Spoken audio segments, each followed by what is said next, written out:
Tsaka na muna natin tawagan si Dad. Palamigin muna natin ulo niya. I just feel so bad though. Ngayon na kami nagkatampuan ni Daddy ng ganito katindi.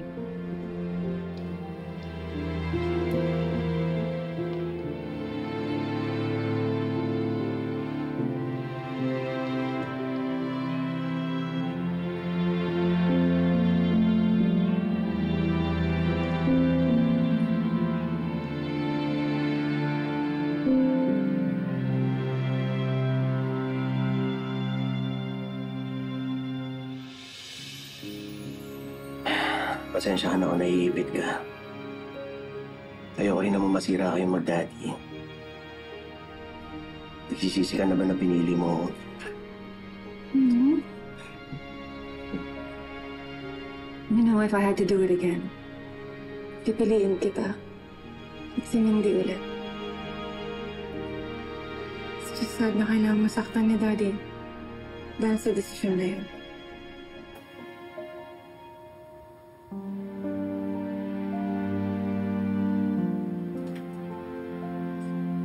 Robert?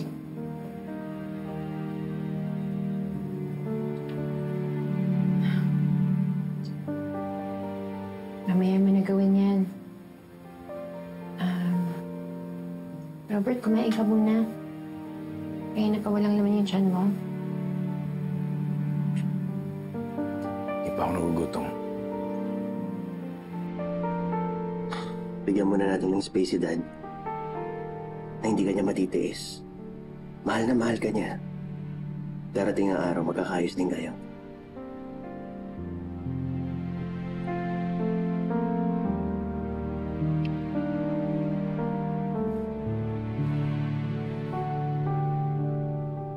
Huwag ka sana magagalit, ha? Pero alam ko na sasaktan ka na umalis si Gina at si Mindy. Pero tama yung ginagawa mo. Hindi ka dapat panghinaan ng loob. Dapat magpatuloy ka. Ayusin mo yung sarili mo para sa magiging baby natin. Iwanan mo muna ako. Gusto kong nag-iisa ako.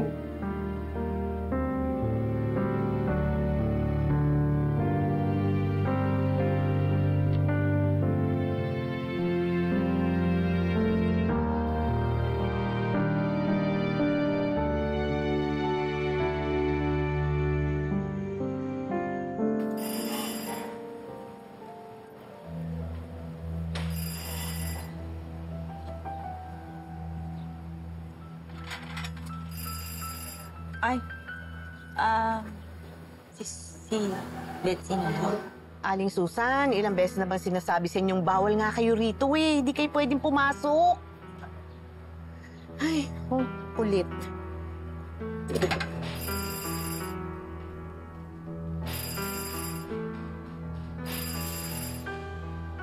Len! Ano ba yun? Sino yun? Bakit may doorbell ng doorbell? Eh di, nanay niyo po, nagpupumilit pumasok. Hindi ko pinayagan, dahil bilin niyo po, wag kong papasukin. Sige na, ako na bahala. Pero sana huwag nang makarating sa Sir Robert mo, ha? Opo. Salamat.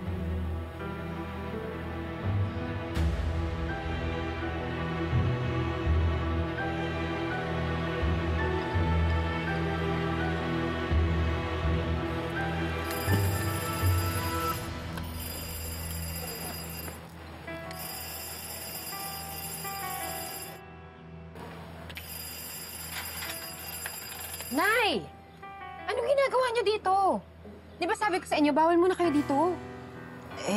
Hingi sana akong anda sa'yo eh. Gusto ko kasi pumunta dun sa sosyalang party. Marami kasing mga DOM na mayayaman dun. Malay mo, makabingwit ako ng malaking isda. Di na ako asa sa'yo. Magkano ba kailangan ninyo? 150 kyaw. Pero kung wala kang pera, 100 pwede na. Nay, wala akong ganun kalaking pera. Bingi ka na lang kay Robert. Ayoko. Baka mamaya sabihin ni Robert, hinuhututan ka na naman siya. Ba't hindi ka na lang magtrabaho dun sa parlor ni Em at Alice? Talaga ba, Betsy?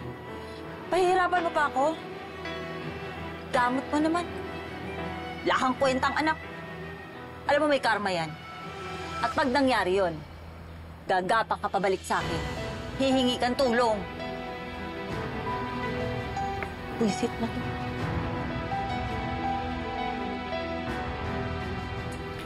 Wisit na Betsy yan. Kung tutuusin, pareha lang yung hinihingi ko sa kanya. Lakas man ang loob niya para pagdamutan ako. Ay, Mother, may point din naman si Betsy. Siyempre, nagpapagod siya kay Robert. Hindi naman pwedeng hututera pa rin yung peg niya. Correct. Alam mo, mas malaki nga naman ang mapakikinabangan ni Betsy kapag nakuha niya ang amor ni Robert para sa baby, di ba? Lalo na ngayon, wala na si Gina sa mansyon. Sumama na daw kay Gerald. Doble kara kayo, no? Kung tutuusin kayo nga nagsabi sa akin na humingi ako ng pera kay Betsy. Mas kung ayaw niya akong tulungan, ako na lang ang gagawa ng paraan. Ano na namang binabalak mo? Tingin na ganyan, alam na namin yan. Di porket napaalis na nila ako sa mansyon. Madidispatcha na nila ako basta-basta. Di ako papayag na si Betsy lang magpapakasasa sa pera ni Robert. Alam ko naman.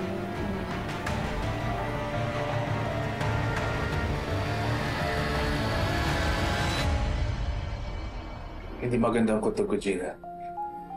Malamang may ginawang masama si Aling Susan dati, kaya siya napalaya sa bahay ni. Parang may binabalak na naman siya. Noon pa man mukhang pera na yan si Aling Susan. Kaya hindi na ako magtataka kung kasabot niya si Betsy sa plano na yan. Kailangan ko ma-warningan si Daddy. Ito na yung proof niya na hindi niya pwedeng pagkatiwalaan si Betsy. Kung ano pa magawa nila.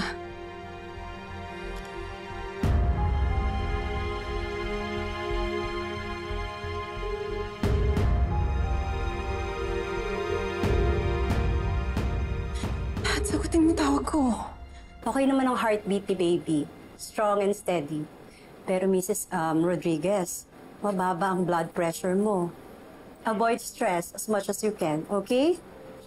Yes, Doc. Excuse me. Thank you. Salamat, Doc. Salamat.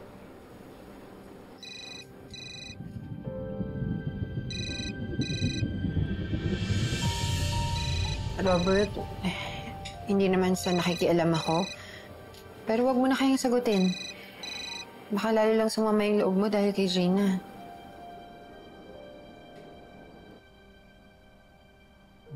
Kaya ako magkawatak-watak ang pamilya ko. Wherever Gerald goes, me and Mindy go. You chose him instead of me. Ama mo ako. Your own flesh and blood.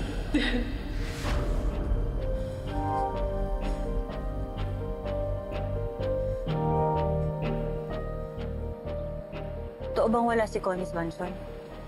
Oo, kanina pa sinundo nung kaibigan niya. Si Robert tsaka si Betsy, anong oras babalik? Baka pwede naman sa loob na ako mag-antay. Ay nako, Aling Susan. Kabilin-bilinan ni Ma'am Betsy, bawal daw ko yung pumasok dito sa loob. Kaya dito nyo naintayin. Siya nagsabi sa akin eh. Ba't ba parang ayaw mo maniwala? Kung talagang ine-expect niya po kayo, di dito kayo sa labas magantay. Di na, huwag na lang. Huwag ako mapan. Basta lang ako. Wala kayo. Kuya Basur, sandali!